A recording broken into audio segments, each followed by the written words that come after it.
Hi students and guys, again मैं जय sir आप लोगों के सामने प्रस्तुत हुआ हूँ इज एम आर को लेकर के। आज हम सीखेंगे वर्तमान काल में इज एम आर से हकारात्मक, नकारात्मक और प्रश्नवाचक वाक्य कैसे बनाए जा सकते हैं। तो इस पे हम बात करने पहले हम रोज की तरह आपके लिए लाइन है, मोटिवेशनल है, जो मैंने एक बार भी कहा था कि हिंदुस्तान पे आक्रमण करने के लिए सिकंदर ने किस तरह से अपनी सेना को प्रेरित किया था। सुनिए जो कहा था, यूनान के बहादुरों मेरे नौजवान लूटेंगे हिंदुस्तान, लूटेंगे हिंदुस्तान। लेकिन मैं ये कहता हूँ आज के नौजवानों से, आज के नौयुवकों से, आज के स्टूडेंट से कि हिंद के बहादुरों ये मेरे नौजवान सीखेंगे इंग्लिस्तान, सीखेंगे इंग्लिस्तान। मतलब हम अंग्रेजी आपको सिखाएंगे, आपको गिरने नहीं देंगे, आपको संभालते रहेंगे और हम आपको सिखाते रहेंगे, आगे बढ़ाते रहेंगे। इसी साथ में हम शुरू करते हैं आज का टॉपिक इज एम आर से हकारात्मक, नकारात्मक और प्रश्नवाचक वाक्य कैसे बनता है।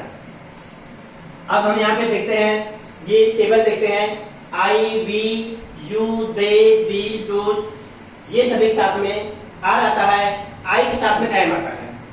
दूसरी जगह ही, सी, इट, दिस, दैट, कोई एक व्यक्ति का नाम हो उसके साथ में इज आता है। अब हम पहला वाक्य लेते हैं, जैसे आई करता है और एम क्रिया है। इससे हम वाक्य हकारात्मक में कैसे बनाते हैं, सामने टेबल अगर देखेंगे, हकारात्मक वाक्य है आई एम अ स्टूडेंट, मैं एक विद्यार्थी हूँ। ये आई सब्जेक्ट है, एम क्रिया है, ए स्टूडेंट ऑब्जेक्ट यानी कर्म है। तो इस तरह से कर्ता क्रिया कर्म से हम एक नया वाक्य जनरेट कर सकते हैं। ये हकारात्मक हो गया, आई एम ए स्टूडेंट, मैं एक विद्यार्थी हूँ। अगर हम किसी को नकारात्मक वाक्य बनाना है तो नकारात्मक वाक्य बनाने के लिए हमको क्रिया के बाद में, सहायक क्रिया के बाद में नॉट जोड़ देना होता है। यहाँ पे देखेंगे हम आई एम उतार दिया है, उसके बाद में नॉट जोड़ दिया है और ए स्टूडेंट लिख दिया है। I am not a student, मैं एक विद्यार्थी नहीं हूँ। अब अगर हम आगे बात करते हैं प्रश्नवाचक वाक्य की, प्रश्नवाचक वाक्य दो तरह के बनाए जा सकते हैं। एक सहायक क्रिया से प्रश्नवाचक बनता है, दूसरा क्वेश्चन वर्ड से प्रश्नवाचक वाक्य से बनता है। अब सहायक क्रिया क्या होती है, अगर हम वर्तमान काल की देखें, इसमें ये तीन सहायक क्रिया है, इज, एम, आर। तो ये वर्तमान काल की तीन सहायक क्रिया है, इज, एम, आर। अगर उससे हम सहायक क्रिया से प्रश्न बना सकते हैं तो हम देखते हैं इसका प्रश्न कैसे बनता है। तो इसकी सहायक क्रिया है एम। प्रश्न बनाने के लिए हम सहायक क्रिया को आगे उतार देते हैं, जैसे उतारा गया है एम, उसके बाद में कर्ता को लिख देते हैं आई और उसके बाद ऑब्जेक्ट कर्म को लिख देते हैं a student. Am I a student मतलब क्या मैं एक विद्यार्थी हूँ। दूसरा बात किया गया है, क्या प्रश्नवाचक वाक्य को हम नकारात्मक वाक्य में कैसे बदल सकते हैं। तो जैसे लिखा गया है एम आई, उसके बाद में नॉट जोड़ दिया गया है ए स्टूडेंट, पीछे प्रश्नवाचक निशान, I am I not a student, क्या मैं एक विद्यार्थी नहीं हूँ। इस तरह से प्रश्नवाचक वाक्य बनता है सहायक क्रिया से। आगे हम बात करें क्वेश्चन वर्ड से। क्वेश्चन वर्ड क्या है, जैसे व्हाट है, वेयर है, हु है, हुज है, व्हेन है, ये सभी क्वेश्चन वर्ड है। इससे प्रश्न कैसे बनता है। अब इससे दो तरह के प्रश्न बनते हैं, एक सब्जेक्ट से, दूसरा ऑब्जेक्ट से। हमने यहाँ पे एक प्रश्न बनाया है सब्जेक्ट से, जैसे हु एम आई, मैं कौन हूँ, मैं कौन हूँ। इस तरह से दो तरह के प्रश्नवाचक वाक्य बनाए जा सकते हैं। ये आई से हमने बताया। दूसरा हम देखते हैं उदाहरण दे से। दे मतलब वैसे भी दे हकारात्मक बात करेंगे, दे के साथ में आर आता है, टेबल अगर देखेंगे तो सब्जेक्ट हो गया दे, दे आर, ये क्रिया हो गई माय फ्रेंड्स, ऑब्जेक्ट हो गया दे आर माय फ्रेंड्स, वह सभी मेरे मित्र हैं। इस तरह से हकारात्मक वाक्य बनता है दे आर माय फ्रेंड्स। ये माय फ्रेंड्स हमको ऑब्जेक्ट उतारना है अपने मन से और दे और आर दिया हुआ है।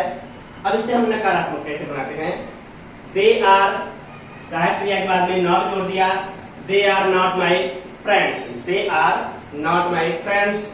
अब अगर हम देखेंगे सहायक क्रिया से प्रश्न कैसे बनाना है, तो हम सहायक क्रिया को आगे उतार दे रहे हैं। अब सहायक क्रिया इसमें क्या है, आर है, इसलिए हमने आर को आगे लिख दिया, उसके बाद में सब्जेक्ट को पीछे लिख दिया, माय फ्रेंड्स को पीछे लिख दिया, आर दे माय फ्रेंड्स।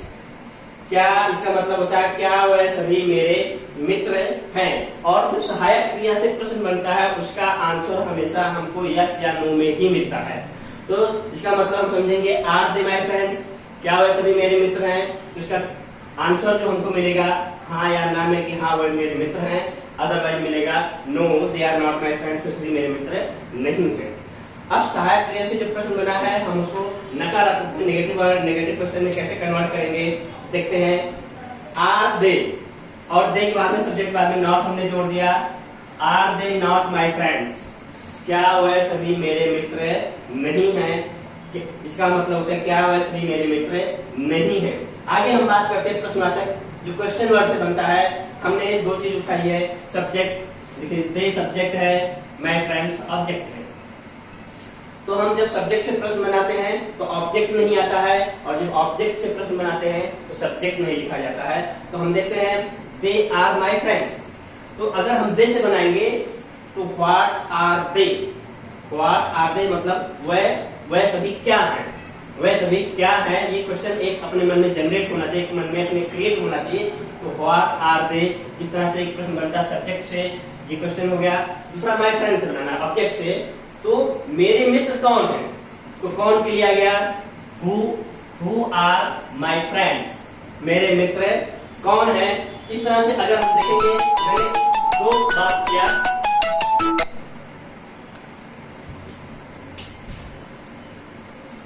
मैंने दो बात किया, इस तरह से क्रिएट होता है। अब हम आगे देखते हैं, अब हम आगे देख रहे हैं, एक और देखते हैं, एक उदाहरण और हम इसमें आगे देखते हैं।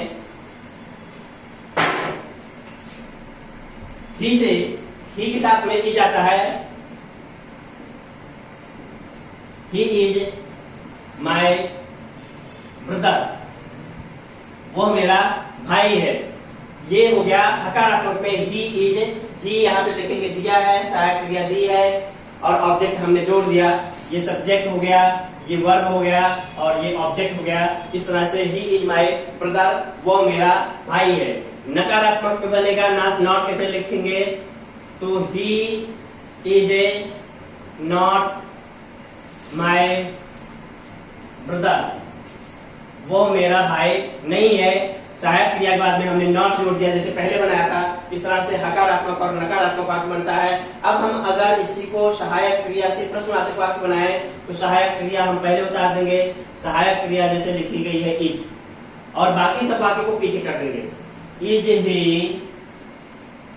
इज ही माय ब्रदर, इसका मतलब हो जाए क्वेश्चन वर्ड क्या वह मेरा भाई है। इस तरह से हम देखेंगे कमाल कि इज को आगे सहायक क्रिया को आगे उतार, तो जब हम सहायक क्रिया को आगे उतारेंगे तो उसका ऑलवेज मतलब हो जाता है क्या। कोई भी टाइप की सहायक क्रिया तो क्या ऑटोमेटिक हो जाता है, और उसका वर्ड का मीनिंग जो है इज का मीनिंग है तो रहेगा ही। तो इज ही माय ब्रदर, क्या वो मेरा भाई है। अब इसी को देखेंगे नकारात्मक कैसे बनाएंगे, तो लिखेंगे देखते हैं is he not my brother, क्या वो मेरा भाई नहीं है। अब प्रश्नवाचक से बनाएंगे, सब्जेक्ट है, वो क्या है, वो मेरा क्या है। तो इससे प्रश्न बनता है कि व्हाट ही इज माइन, वो मेरा क्या है। फिर माय ब्रदर से बनाएंगे हु इज माय ब्रदर, मेरा भाई कौन है, तो हु इज माय ब्रदर। इस तरह से देखते हैं प्रश्नवाचक का एक वर्ड से प्रश्न बनता है। और इस तरह से आप और भी हम दूसरे भी वाक्यों से जैसे सी हम लेना चाहें तो सी से भी बन सकता है। She is my brother, she is my sister हो सकता है। She is not my sister, is she my sister, is she not my sister. इस तरह से हम वाक्य को बदल सकते हैं, नए वाक्य को ले सकते हैं। कुछ हम नए वाक्य को अभी दिखाएंगे नेक्स्ट टॉपिक में। और इस तरह से हमको आपको समझ में आ गया है। इसमें हम आगे और देखते हैं कि एक दो शब्द हमने और उठाया, उससे किस तरह से वाक्य बनाया जा सकता है। जैसे हमने दिस एक वचन का उठाया लिया है और दिस बहुवचन का लिया है। जिसे यहाँ पे हम बोर्ड पे देखेंगे, टेबल में देखेंगे दिस इज ए मैंगो, हकारात्मक वाक्य में दिस यहाँ पे है और उसके साथ में इज आता है, तो दिस ये कर्ता हो गया, इसके साथ में इज क्रिया हो गई, और ए मैंगो हमने अपनी तरफ से जोड़ा और कर जोड़ा, तो ये हकारात्मक वाक्य हो गया, दिस इज ए मैंगो, यह एक आम है। अगर हम इसी को नकारात्मक बदलेंगे तो this is not a mango, this is not a mango, ये सहायक क्रिया के बाद में हमने नॉट लगा दिया, तो इसका मतलब हो गया नॉट मतलब नहीं, this is not a mango. इस तरह से अंग्रेजी में हकारात्मक से नकारात्मक वाक्य बनाना बहुत ही आसान है, जो टेबल में बहुत आसानी से देखा जा सकता है। अब हम आगे फिर से देखते हैं सहायक क्रिया से प्रश्नवाचक वाक्य, इसको कैसे कंपोज कर रहे हैं। तो पहले की तरह ही सहायक क्रिया को हम आगे उतार देते हैं, इज को हमने आगे ले लिया, फिर उसके बाद बाकी शब्दों को पीछे उतार दिया। इज दिस ए मैंगो, कहने का मतलब है क्या यह एक आम है, इसका मीनिंग प्रश्नवाचक में कंपोज होता है क्या यह एक आम हो। इस तरह के वाक्य बनाने के लिए हमको सहायक क्रिया को आगे लाना पड़ता है। अगर इसी को हमको नकारात्मक बनाना है तो देखते हैं, फिर सहायक क्रिया आगे इज दिस और इसके बाद में नॉट हमने जोड़ दिया, नॉट ए मैंगो, क्या यह एक आम नहीं है, इसका मतलब होता है क्या यह एक आम नहीं है। अगर हमको नकारात्मक वाक्य बनाना है तो इस तरह से प्रश्नवाचक वाक्य में, सहायक क्रिया वाले प्रश्नवाचक वाक्य में नकारात्मक वाक्य इस तरह से नॉट बीच में रख के बनाया जा सकता है। अब हम आगे बात करते हैं प्रश्नवाचक शब्द से प्रश्नवाचक वाक्य किस तरह से बनता है। व्हाट इज दिस से बनाया है, दिस से हमने बनाया है कि यह क्या है, तो व्हाट हमने क्या के लिए व्हाट है, हमने सहायक क्रिया उतार दिया और दिस लगा दिया, व्हाट इज दिस, यह क्या है। इस तरह से हम 5 टाइप के प्रश्न एक से बना सकते हैं। आगे हम देखेंगे दे से बनाएंगे, दे से हमने किया है, दे मतलब ये सभी हकारात्मक, दीज ये टेबल में है और इसके साथ में आर आता है, तो दीज आर बनानाज, बनाना मतलब केला, तो दीज सब्जेक्ट है, आर वर्ब है, बनाना ऑब्जेक्ट, तो ये सभी केला है। दीज आर नॉट बनानाज, ये सभी केले नहीं है, these are not banana, are के बाद में हमने नॉट लगा दिया है बनाना, ये सभी केले नहीं है। इसका मतलब ये होता है ये हकारात्मक वाक्य इस तरह से कंपोज हो रहा है, नकारात्मक वाक्य अगर कंपोज करना है तो दीज आर नॉट बनानाज, ये सभी केले नहीं है। अगर हमको कहना है क्या ये सभी केले हैं, तो इसके लिए हम सहायक क्रिया को आगे उतार देते हैं, आर हमने लिख दिया, इसके बाद कर्ता को उतार दिया, उसके बाद में कर्म को उतार दिया, तो आर दीज बनानाज, इसका मतलब हो गया क्या ये सभी केले हैं। अगर इसी को बोलना है क्या यह सभी केले नहीं हैं, तो आर दीज नॉट बनानाज, इसका मतलब होता है क्या यह सभी केले नहीं हैं। आगे हम देखेंगे ये सभी क्या हैं, जैसे दिस से बनाया व्हाट आर बीज, तो इस तरह से प्रश्न बनता है ये सभी क्या है। तो हम देखेंगे किस तरह से अगर कोई कहता है यह एक आम है, तो उसके लिए दिस इज ए मैंगो, यह एक आम नहीं है, this is not a mango, क्या यह एक आम है, इज दिस ए मैंगो, क्या यह एक आम नहीं है, is this not a mango, यह क्या है, व्हाट इज दिस।